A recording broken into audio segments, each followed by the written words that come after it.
Hi everyone, this is Court Crossin and this is Crossin' Seas. We're going to be talking about drop servicing, not to be confused with drop shipping. We're going to find out what it is and how it works. Let's start off with a quote. The secret of getting ahead is getting started. Mark Twain. Love that guy. Alright, so what is drop servicing?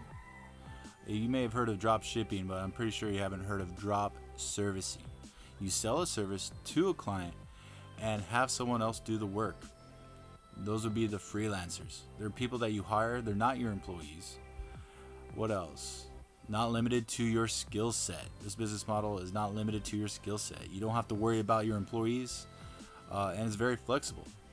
So this thing, you could pick any market pretty much, and whatever need you could, based on your freelancer skill, you could probably fill it.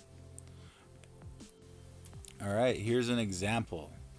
So you are the center of everything. You make sales, you make marketing, everything. You have a business. Even though someone else is providing the service, there's still a lot of work for you to do. All right, so sales. You got to get the client interested.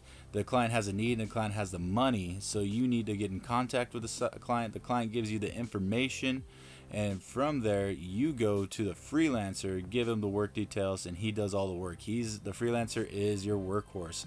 You could have one or two freelancers, you could have as many freelancers as you want, but then he finishes it, he gives it to you, you package it, you give it give it to the client, and if the client likes it, he gives you your money. Let's say $100, but you have to split that money with your freelancer. Let's say you split it 50-50, and the freelancer gets $50, you get $50, and everybody's happy.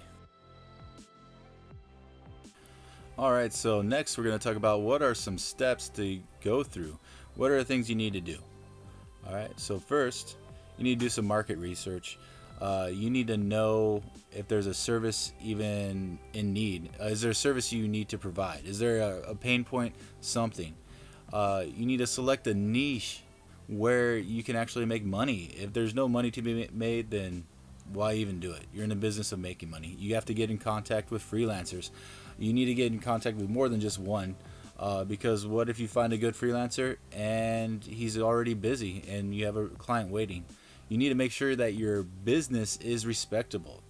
You got to do the website. You got to get all the legal work done, the contracts ready. You're going to be dealing with people, and people need to trust you. So you need to have your business in order. It's really important. You need to make a plan on how to get clients and actually make sales. Without clients, you can't make sales, and without sales, you can't make money. And the way to think about money is that it's actually energy for your business. If you don't have any energy, then your business simply dies. Alright, I know that was a short video, but I hope you got something you can use. Thank you for watching. Below there's going to be a link to a free ebook. This is the same ebook that got me onto the path of being an entrepreneur, and I want you to join me there. Just click the link below, sign up, and thank you very much. Like, subscribe, and comment. Definitely comment. I'd like to hear what you guys have to say about my content. Thank you.